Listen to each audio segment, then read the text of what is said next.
Hello everybody and welcome to the Learn Dota 2 League Season 14! Don't believe this ticket, it's a dirty lie. Team ban. Today, we got Bean 10, and they're not actually the GGs. They were registered as the Order of the Crusader Knights, but they're going to change their name after this week, so team's not actually found it out yet. With me here today, we've got, who are you? Radiant team. Go ahead and refer to me as Ohio Turnpike. I'm a guy that I play a lot of League. I don't really play. I don't not play Dota, but I have definitely played a lot more like League and Smite than that. So I assume that is why I've been called on here. Yeah, we're having a bit of an interest show this week. I know a lot of you out there, you've got some friends that play Dota, or like play League or what have you, you know. And JFK is going to be your audience surrogate here. He's going to be the guy who sits next to you when you watch the movie and says, "Hey, what's that guy's name?" all the time. I don't want to be that guy.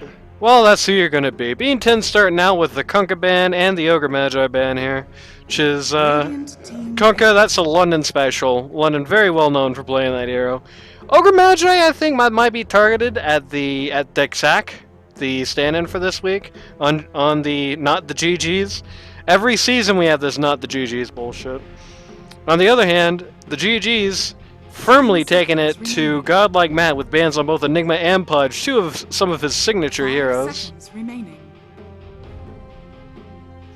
I believe not only is Pudge a well-known godlike Matt hero, it's also somebody that Big Al, stand-in for this week, is known to play, so it's definitely an effective ban.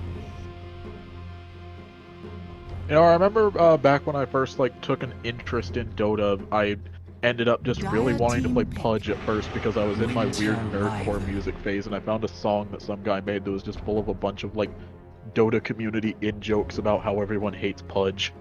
Nice. Everyone hates Pudge again. He's pretty strong right now. First pick Winter Wyvern here for Bean 10. 10 seconds remaining. Winter Wyvern, that's going to be one of our support heroes today. Based around Says. How it's pronounced? No, it's probably Wyvern, but I say Wyvern because it pisses people off. Yeah, it's making me mad right now. See, I told you, you're playing the outsider experience here on this stream. It's making me mad because I play Monster Hunter where literally everything is some kind of Wyvern. Yeah, everything is some kind of Wyvern. So we have Winter Wyvern here. Support hero, kind of contrary to her draconic nature. First pick Marcia on the other side, no surprise there. It's going to be every game. Second pick Death Prophet. Somebody's been reading the meta manuals recently. Ironically, Marcy was part of the reason that I tried playing Dota again because I watched that show on Netflix and thought she seemed neat. And you simped for her. Then I started playing the game and didn't play her at all. Lots of people simp for the quiet girl. She's gonna get nerfed again very soon. I can just feel it in my bones. I think she's fun, but I don't like playing supports in this game. You wouldn't like playing against her either. I can promise you that much. Honestly, I've kind of had fun in the games that I've played against Marcy because it feels a lot more interactive than a lot of Dota-related stuff tends to. The game's just not bad. Somebody won TI with a skill that was basically what Marcy has as her regular kit.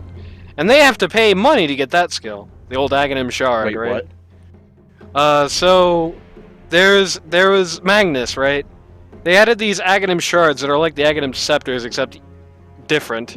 Originally, the idea was more that you would get new skills, or it would edit things that aren't your old, and then it just kind of became everything. Got Tusk here. Got very cold picks for V10 so far. I can tell you this much. It's very, very cold. I think the Winter Wyvern and the Tusk here, they might be looking at kind of almost danger for each other in a way. Winter Wyvern's ult is the Winter's Curse. She puts you and everybody around you on the enemy team in this big frostball where you all go crazy and start hitting the originally targeted hero. Tusk is all about bowling over a lot of people with Snowball and hitting individuals with his ult, which means that kind of could potentially backfire. Or it could potentially... That's a weird pick. Could also potentially be a very good setup, you just have to time it really well. So communication is going to be a major factor in how all these two do with each other. Bean 10 does not want to play the Kai's Spectre. And X is going down. Yep, that's another Godlike Matt classic. You can really tell where the respect factor is for Bean 10 here based on the GG's banned so far. 10 seconds. 3 for Yeah, Godlike they really Matt, just 0 for don't everyone like else. this Matt guy. 5 seconds. He's a bit of an odd fellow, but I don't think unlikable in any way. Dire team back. Unless you're like the Team Canadian road traffic enforcement. No Medusa, that's another Kai ban. No Phoenix. It's also partial. There are 3 people on Bean 10 with Big L as stand-in who play Phoenix sometimes, so again, that's a very strong ban on, I believe that's Kai, who's picking for the GG's part. 10 Kai, seconds remaining. Kai's avatar is the League of Legends logo, and 5 his seconds in-game remaining. sponsor is Riot Games. Not really, he just has that as his sponsor tag. Oh, it's so- that guy from the Discord. Yeah. Faceless Void. No Void here. That's a bit interesting. I think a Void ban is usually pretty signatory. Though, again, like we talked about in the actual live game this week, you know, if you've got a team that can really easily secure the Roche Pit, you don't want to see Faceless Void also on that team, because that's really the biggest counter to Void right now. Dire team. You don't want to get Void on, no Mars either. You don't want to get Void on a lineup Radiant where, team picked. he's always going to have Roche, because you stop him with Hey, that it's my boy Aegis. Earthshaker. Your boy Earthshaker, one of the heroes you have some experience with. Yeah, love this dude. It's going to be interesting to see how he's positioned in this particular game. So far, Yeah, because this team comp seems kind of interesting to put Earthshaker 10 on. seconds remaining. I feel like there's some potential for some really cool plays to be made with 5 with seconds Earthshaker remaining. and Marcy, though. yeah, Interested to just see where this throw goes. somebody on the wrong side of the fissure like a Yeah, dick. exactly. That's gonna be sick. It's going to be interesting to see how it plays out. I mean, one thing I'm looking at here is, like, how are these heroes going to be positioned exactly? You know, Marcy, Yeah. it's probably a support. I mean, you can do, like, Marcy 3. I've even seen 1 or 2 a couple of times. You're probably not seeing that this game. I don't think that's... Well, I mean, Kai's kind of crazy, so maybe. But, probably going to be a support. Death Prophet can be... You know, once again, Death Prophet can kind of be in any position she wants to be, basically, aside from pause 1. Got a Night Stalker up. You understand the position system, by the way. Maybe this will be a good time to explain that, because I don't think we've ever talked about I that. vaguely 10 understand it. seconds I know pause 1 is like the carry and pause 5 is the support. 5 Yep. seconds Sort remaining. of it's the farm priority order. The pause 1 is your safe lane carry, pause 2 is your mid, 3 is your off lane core, 4 is your off lane support, and 5 is your safe lane support. Usually. People are getting funny with the way they're flexing around the way they lane recently, but it's usually how it goes. Night Stalker up here. Night Stalker, you know, this is kind of a funny situation because last time we saw Godlike Matt versus Kai, it was MK Ulti versus Lone Sniper Theory back in Season 13. Juggernaut. I think that's a good pick here. And one of the comments that I made about that was, well, Chug's going to struggle against DP, but is good against these other two, and combos will the Winter Wyvern. Anyway, one of the comments I made was that at the time, the problem is that they banned out like a million Kai heroes, right? And he still ended up on somebody that was pretty good for him anyway, right? They banned a million Kai heroes, he still picks the Razor, and he still does pretty well in the game. And I think in this situation, the GGs have actually found themselves, funnily enough, Kai has actually found himself in the exact opposite boat. He banned out all of his bans so far, 5 of them were for Godlike Matt, and then Matt still gets the Night Stalker, which is still on his signature list, and still goes really well with the Tusk, goes pretty well with the Wyvern, decently with the Juggernaut. Vengeful Spirit might change things though. Vengeful Spirit, of course, famously has that swap. Can get people out of a lot of trouble that these guys have to offer. In particular, if you get swapped right when Juggernaut is about to Omni Slash you, Juggernaut is going to cry. Yeah. Bean 10 banning out the Ursa, it's a good call. You do not want to be playing Juggernaut against Ursa. It's such a bad matchup for him. And I remember the last time I like actually sat down and played Dota. ended up not having any idea what to pick, and I just decided, screw it, I'll try Night Stalker. And maybe it's just me, but I got the feeling that this character is incredibly, like, situational. 10 seconds remaining. Night Stalker is all about what your enemy team has, and about the formation both you and the enemy team are going to be. Formation's actually going to be a very big name of the game in the way this match plays out, and I'll be explaining that when we actually get in. But, needless to say, Night Stalker goes great against enemy teams that are all going to be sitting next to each other, that are all going to be kind of huddled together, or against teams that are going to be incredibly widespread apart, right? Now, if you're going to be, like, a modest distance away from each other a lot of the times in the fight, he doesn't do you much good, right? You know, if you're playing, like, Spirits or something, where your positioning is going to be, you know, you're going to be kind of far away, or like a Pudge, right? Night Stalker, no bueno. Clinks. Interesting. I like that Clinks pick. And you can actually see Bean 10 is actually going to do a pretty good job in both of those specific scenarios here, right? If the GGs all cram themselves together, then Night Stalker is going to sit on them, silence them all, beat the hell out of them. And Clink's just going to fight there. That might be a problem, though. Yeah, that PA could be bad. I do like Clinks against a PA. Clinks into PA is a good matchup. Seems like a reasonable pick here. And the Night Stalker against her is going to be pretty good early on. Now, later on in the game, PA is just going to kick his ass, but for the first, like, 30 minutes... it's going to be easy for him to bully her early. Right. London's going to be the Death Prophet! That's going to be interesting to see. Oh, I've heard a little bit about this, actually. I know who one of these people is. Yep.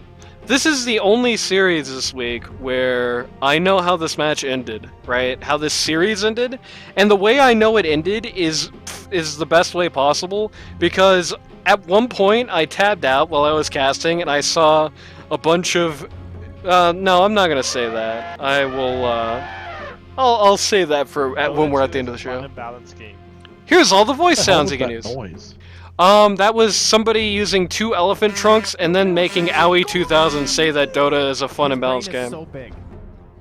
Yeah, they added this shit to Dota. He's a pro Dota player. Oh.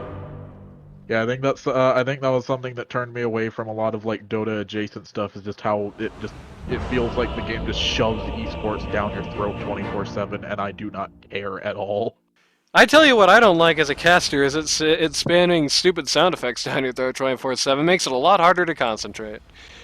I understand. You know, honestly, why people like I don't mind that. I think it can be funny in certain contexts, but yeah, I imagine it would be annoying for the casters to be hearing it too. That's true. But as I was about to say though, God, like Matt still sporting his MK ulti uniform. Meth still sporting his. We got quap circles. We got it all here. DexX got this. Ooh, this is going to be interesting. I think a big part of this game, right, is going to be positioning. I think a big part of this series is going to be positioning, and I think that's going to be the name of the game against every single game this season. Against these guys, against the GGs. And let me tell you why, alright? The GGs are going to be basically invariably based around 2 people. You've got Kai. Kai's favorite thing to do in this game, he likes to split push, and he likes heroes where you just kind of take one little fight at a time, right? He's got Medusa in his pool, and he'll pull the Medusa out sometimes, but that's not really his style. That's not what he likes.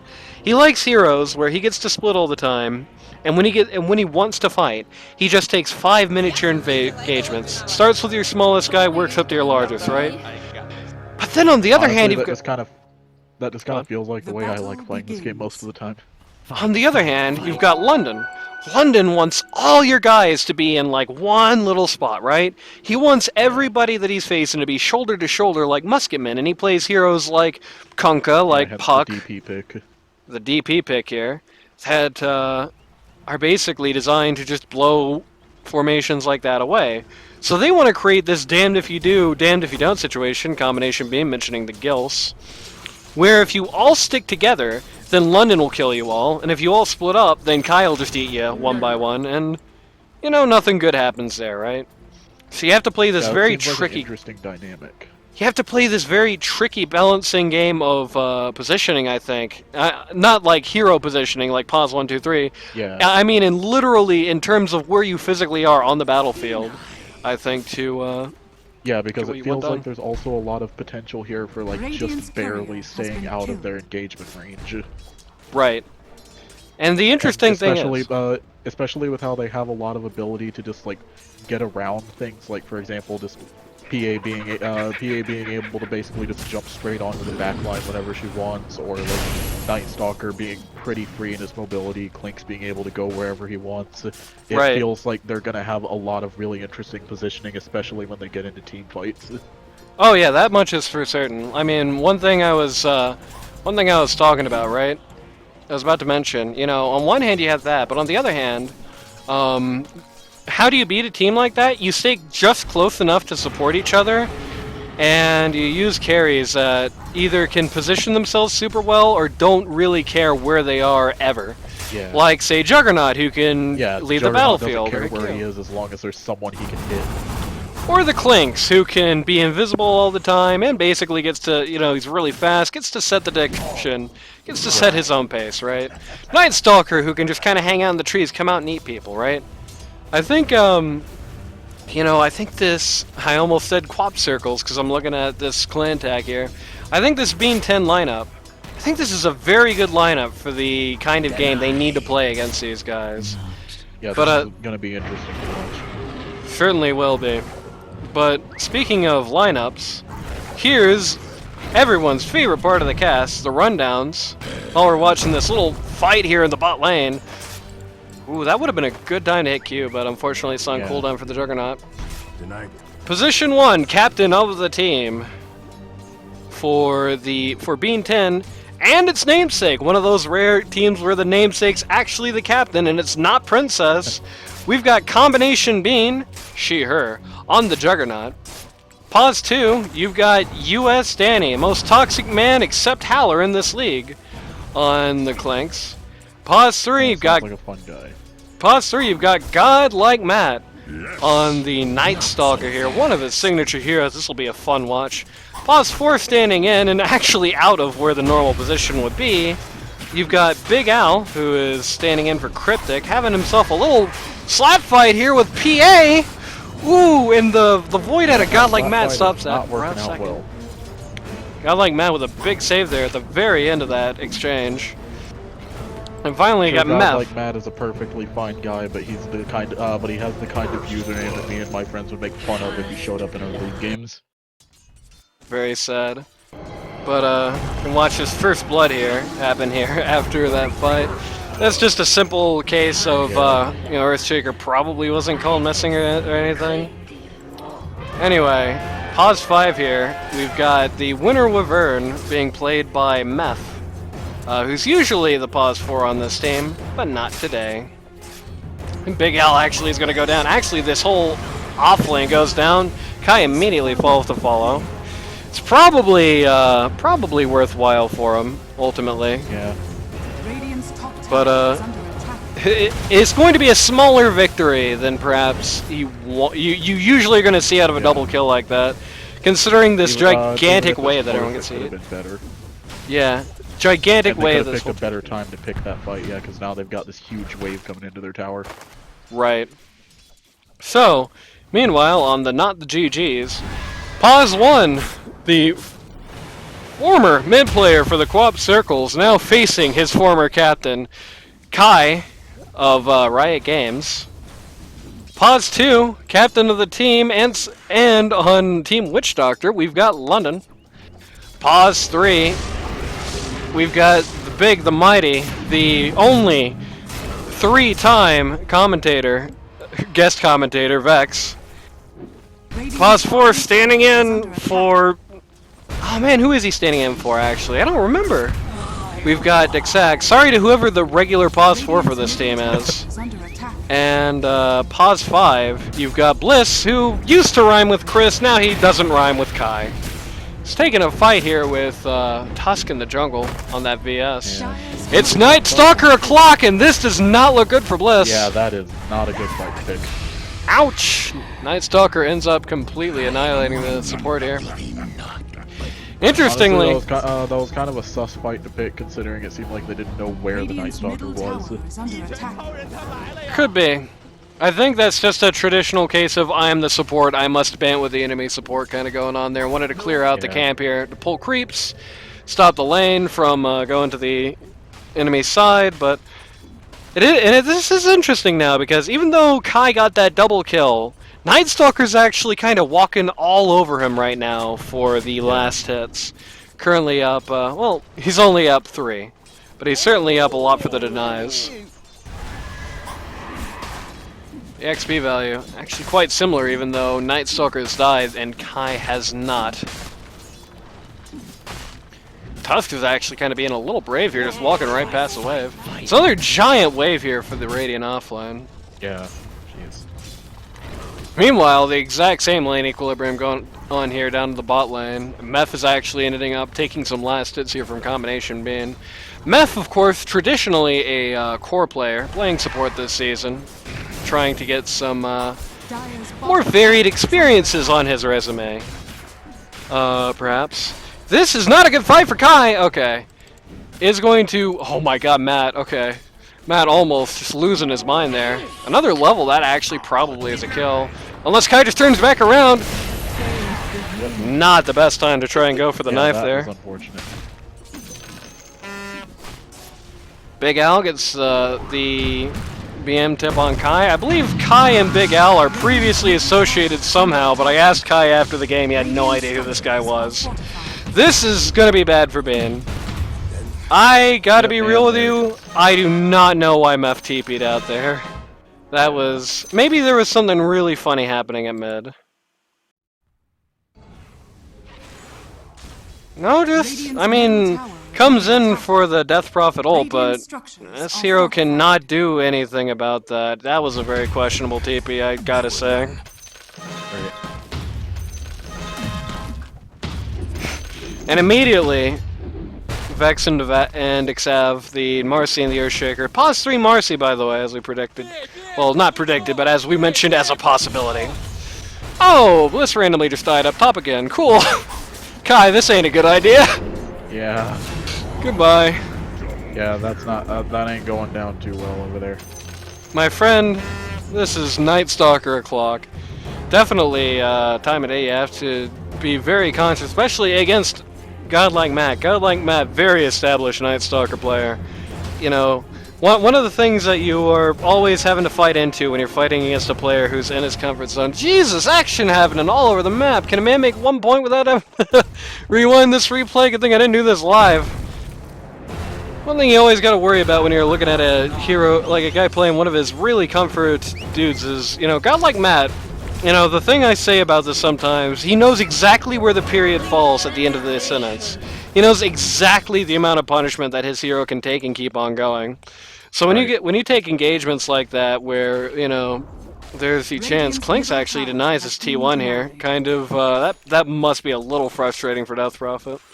When you take those kinds of fights against a Night Stalker at night, you know, if it's a very experienced Night Stalker, he's got a lot of advantages in his pocket. I do think you need a little bit more care than that. And it's certainly not a very usual situation for Kai, who is kind of used to lanes where he just kind of gets to dictate the pace, kind of dictate what happens with the offlane.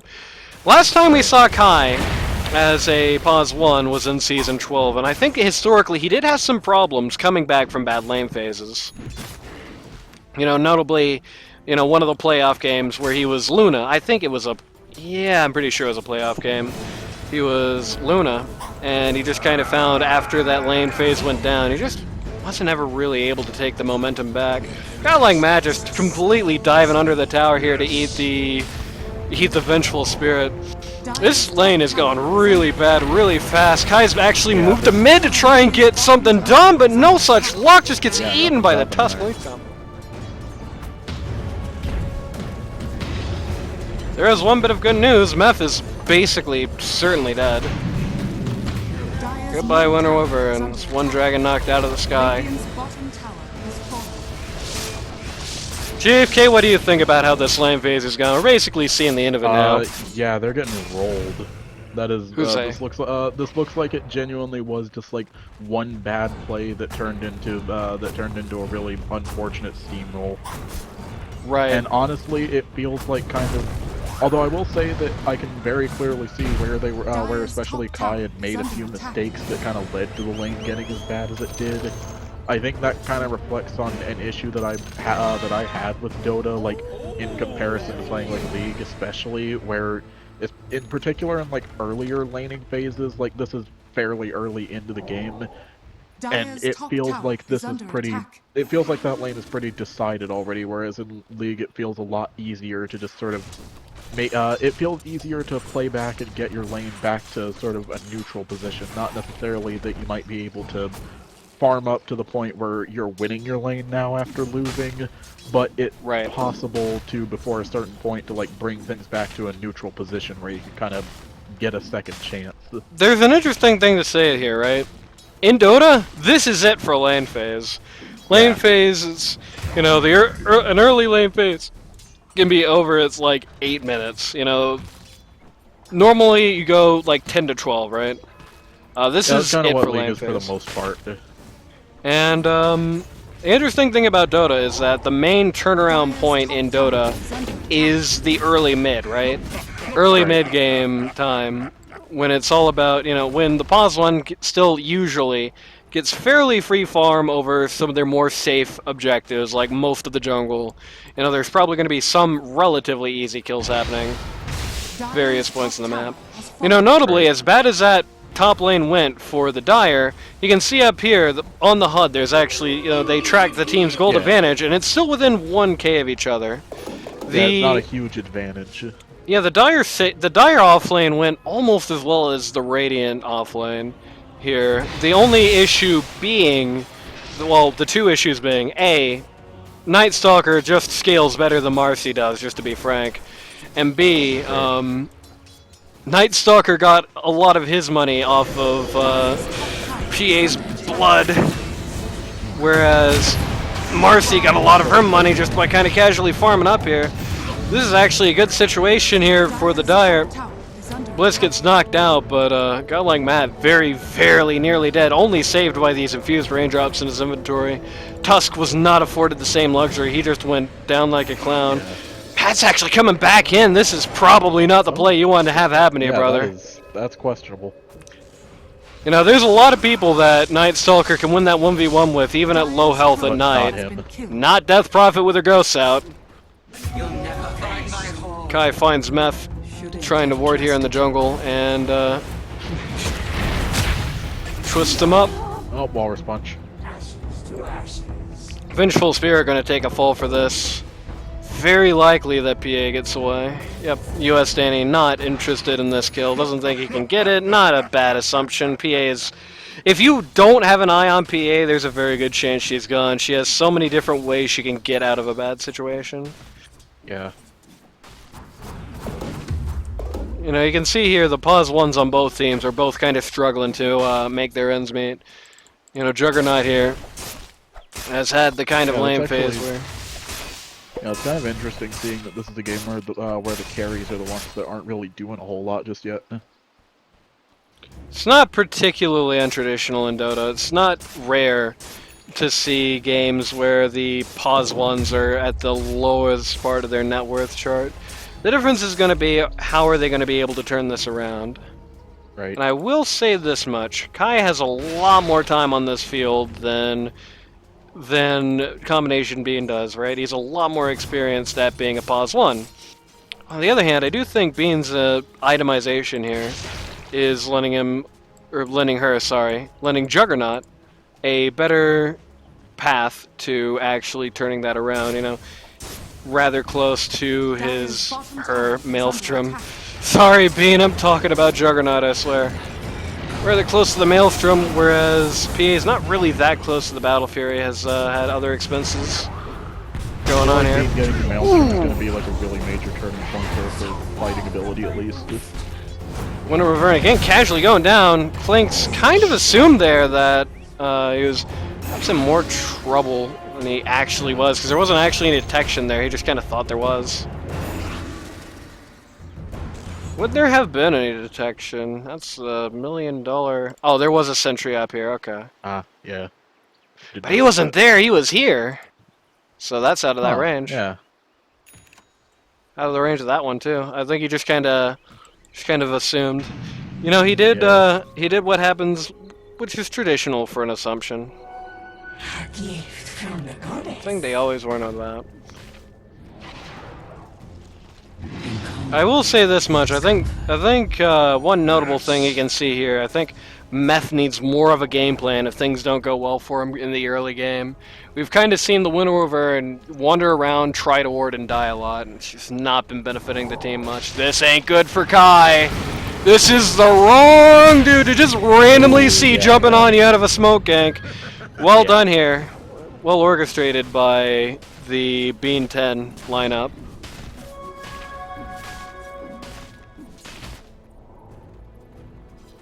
And that's another thing that's going to slow Kai down quite considerably. Dire's middle tower is under attack. That's so sad. Dire's structures are fortified.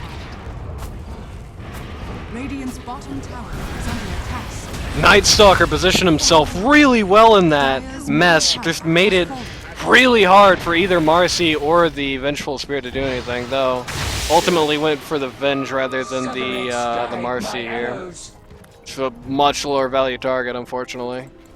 Radiant's bottom tower is under attack. Looking for the more guaranteed kill, I suppose. Yeah, honestly, that seems like the kind of play that I would make too. Very brave on Daxac Spark to try and get rid of that ward there. Under attack. You know, I feel like if you know, it was almost a little bit of a bluff, like Bean 10 calls that, he's definitely dead. No recourse. Yeah.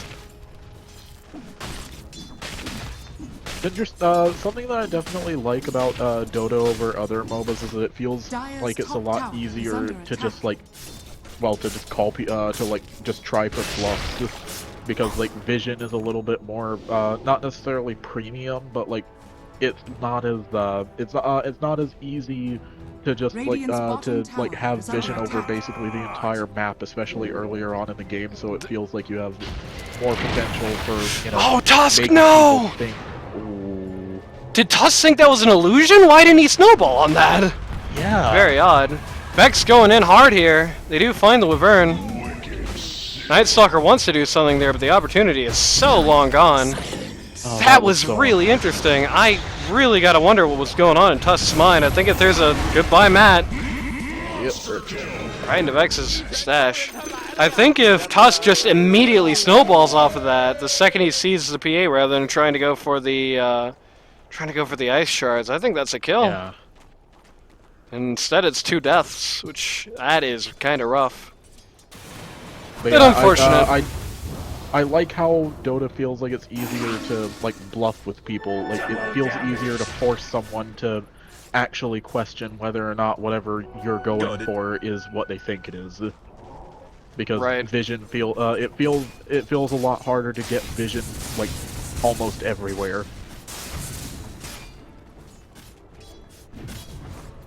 Dire's top tower is under attack. PA stunned by this stupid jungle creep. Happens to the best of us. I am the Juggernaut. I am farming right next to PA, unwittingly. We are the +1 farming friends. SVSV. I really like this Clinks and Night Stalker combo. You know, Clinks is Dota 2's ultimate glass cannon. He does a lot of damage, but if you think about him, he just crumbles to pieces. Night Stalker makes it really hard for you to fight either him or anybody on his lineup. Put them both together, and that's a lot of damage. London kind of getting caught here. Probably not a good lane, but an interesting team comp. Night Stalker and Clinks immediately going long there. This is a really good Wyvern ult! Yeah. Okay. Nice! That was a really great fight. Awesome job by Meph in that fight with that ult. Yeah. Great timing there. Turning around his pretty bad early game. And that whole time, Juggernaut's still farming. Not to the same speed or same rate as PA, unfortunately, who now has her Battle Fury, but is keeping pace. And I will say this much, okay? CombinationBean, let's just call a spade a spade. CombinationBean is a low MMR pause one. I believe she is the second lowest MMR member of this team, just ahead of Meth, and not by much, right? Meanwhile, Kai, one of the most well-known pause ones in this league, has had a quite a few major victories, major accomplishments under his belt. So if Bean's not surpassing Kai, and actually, funnily enough, just did while you're talking about that, got the kill too, which is great. Yeah. Bean's not surpassing Kai, but keeping up with Kai is definitely a feather I think she can put in her cap in a game like this. You know, notably, this feels like it's a stomp, just from how lane went, but it's really not that much. It's good picks and good positioning on the behalf of Bean 10 here, I think, more than like a material advantage, which is definitely good. I think that suits the strengths of their team quite a bit. Dire's top tower has fallen. London watches his T2 die at 20 minutes and has nothing to say about it. Thank you, Big L, for realizing that. Oh! That was almost a little cocky out of Bliss there. Bean really should just on me here. Okay, good. London's gonna Yules to get out of it. Death Prophet Yules to get out of it, but this is gonna make it so hard for her to get anything done. Marcy just totally sidelined out this fight. Tusk, go! Okay. Again, another very good fight. It's kind of cool seeing that they're turning this around really well. And you can definitely see the positioning factor that they have on these fights. You know, they're not taking these fights in a way where everyone's just kind of crammed up in like a relatively small area, just trying to beat people up. It's like you had Bean over here, you had Night Stalker, like Bean on the Juggernaut, who's over here. You have the Night Stalker and the Tusk who are over here, right? And they are close enough to each other where they can still cross over and they can cross the stream, still get something done here, right? They're close enough to support each other, but they're not so close that, like, if Kai shows up to that fight, they just all die. Or if London decides to exit there, there's... Uh-oh. This could be interesting. We don't have the Night Stalker ult, so this isn't as lethal for PA as it could be. But we do have... we got one. But no winner's curse yet. Yeah, unfortunate.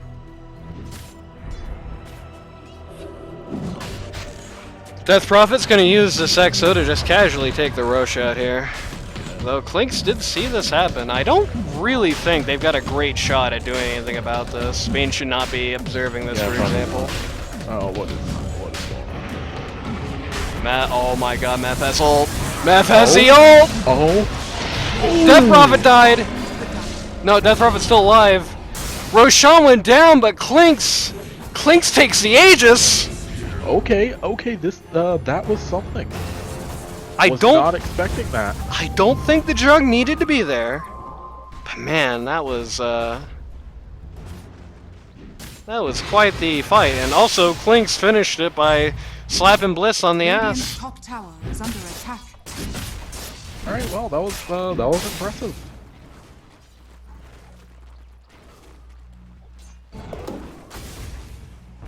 Dire's middle tower is under attack. Earthshaker here making this push as much of a difficulty as he can. You know, the Earthshaker D push of just getting that shard and just constantly slamming on the wave so you just don't have anything is something I think is generally not too easy to deal with. Good utility of the hero. I just kind of caught Tusk out here. London wants to get more. The Death Prophet wants to get more. This is not going to be that easy. Oh, the Jug's in a bad way. Oh, looks like Jug's out. Winter Wyvern. Okay, Winter Wyvern needs to be in a better position than this. We really need the Wyvernal to come out here on the left side of this battlefield. Clink sees, tries to get something done, but yeah, Meth's positioning kind of lost them that fight, honestly. I feel like if Meth had stayed with Jug, that would have gone all right. Well, still not quite too late for this to go all right. Yeah. It is Night Stalker. He's not going for it? Wow! I really expected that was free. He's still going for it. Clinks is at least. Nope, not That's good. not this That's brave. unfortunate. That was kind that seemed kind of free.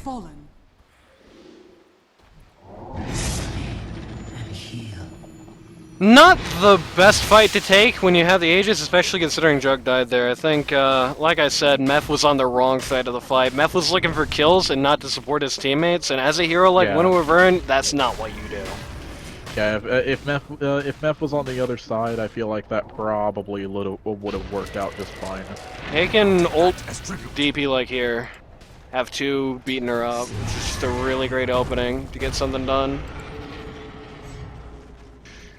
Still, it hasn't been the worst disaster in the world. PA has not exactly been able to farm while this has all been happening, and Juggernaut's still maintaining the farm lead, which again, I should mention, you know. Kai is gonna watch this and be like, you know, what the hell, man? I'm Archon, dude. Like, just stop. But I mean, this is kind of almost a David and Goliath situation. It's Nightsucker Clock. Now that's the method we've been looking for a little bit. Yeah. Ooh, this is a well-timed BKB, but Matt's part, but holy crap, is he dying fast. Clink Skeletons are here, the Omni Slash is here! Yep, there's the Omni Slash, and it's No PA for their troubles. Is he gonna go for it? Maybe the PA for their troubles. No PA for their troubles, okay. I thought he had it.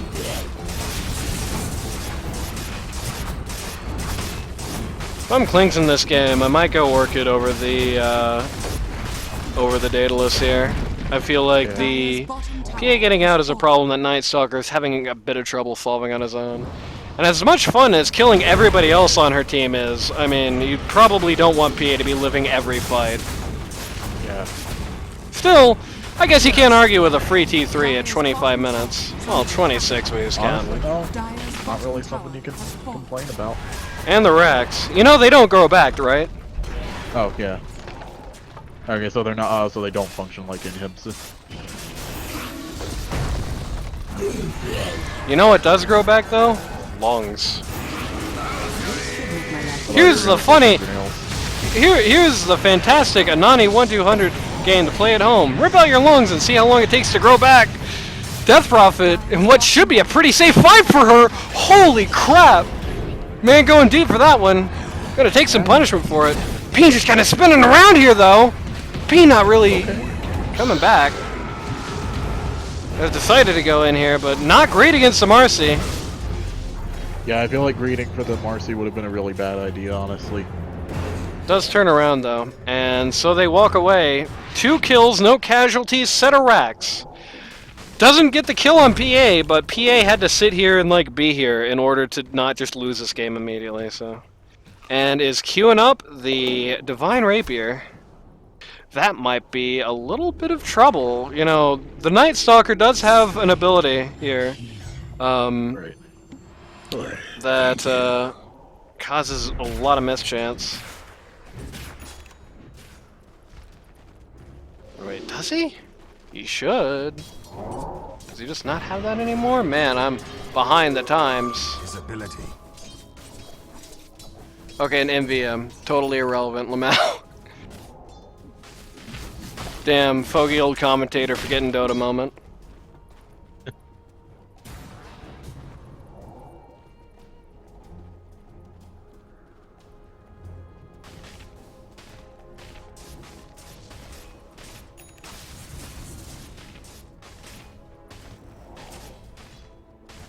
No, yeah, he just doesn't have anything that gives that mid chance anymore. I've been playing Dota for however long this hasn't been the case, thinking I have mischance against this die. Son of a bitch. Oh well.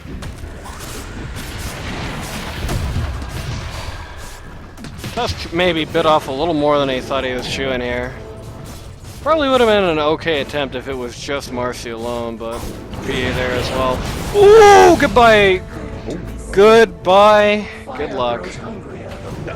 All right, yeah, this game was looking like it wouldn't go super well, but then just like Clink's got a few kills and like a really good in one good fight, and then it's just it just got turned around. Yeah, I can tell you this much. You know, basically the win condition for Dire at, you know, 2 or 3 minutes ago was basically have everybody else hold off and have PA win 1v5s, which, I mean, this is a game where if it goes long enough, I do think this is, like, definitely the kind of game where PA can actually win that 1v5. Right. But that is gone now. That was bad coordination on the part of, Yeah, that part of the Dire. this fight just rolled.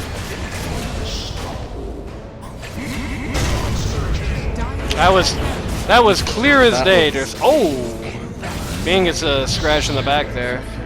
Kai does not want to end this game lower net worth than Bean.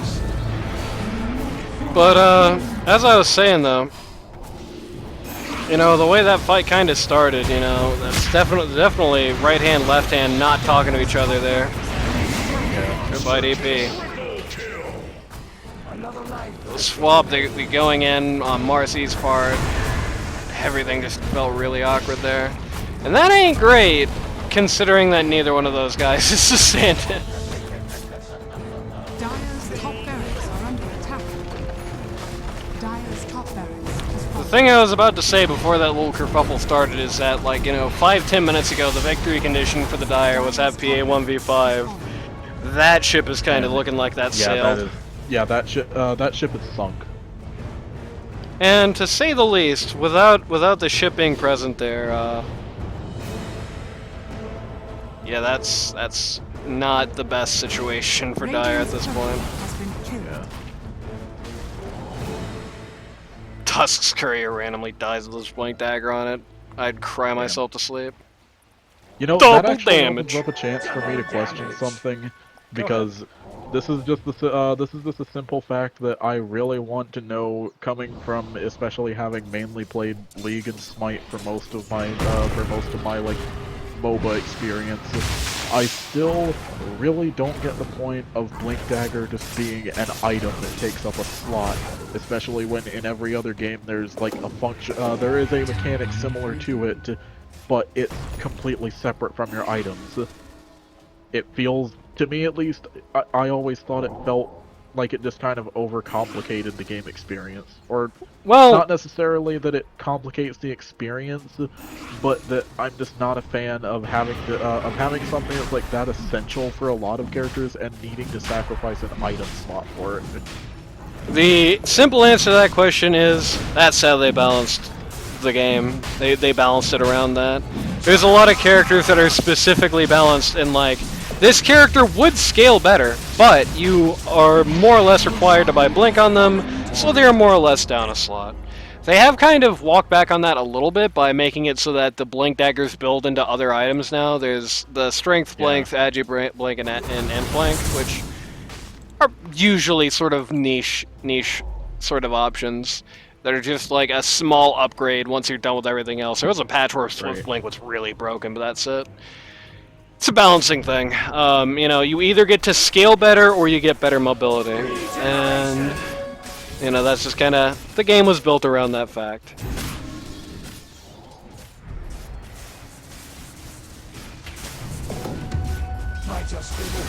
And it is definitely a risk-reward kind of thing, both in terms of whether or not to do it at all, and also in terms of, okay, hotshot, win. Like, especially for Pause 3, like, one of the biggest things with Pause 3 heroes that buy Blink Daggers, and Mr. Godlike Matt could attest to this himself, considering he's quite known for these sorts of hijinks. When do you do it? When do you get that Blink Dagger? Do you get it as soon as humanly possible? Do you get it after you built yourself up a bit? Do you not get it at all, you know? Radiant's top You know, tower sometimes is you under have a attack. game where you buy Blink at 43 Radiant minutes and it's the right structures thing to are do, fortified. you know? Right. So there's that strategic element to it as well. There are, of course, also lots of heroes that are balanced around the fact that they are not just able to naturally blink, like, so you have to actually get some farm on them to be able to make the fullest advantage of their abilities, where they would be pretty dang OP if they were just able to be just like a pure, like a Pause 5, no farm at all. Like, you know, you can still get a Blink Dagger pretty early, pretty easily as a Pause 4 hero in most games, right? You know, it's not going to be that hard to scrounge up that kind of cash, but it's not something that you're going to get, like, in lane phase unless you get nothing else and you're able to get some farm or kills. Invisibility. It's gonna come at like 15, 20 minutes, that sort of time scale. Lots of the time. Klink's coming out here strong against Marcy. Really just wants her dead and gets it. Yeah, well, they got what they wanted. Dire's structures are fortified.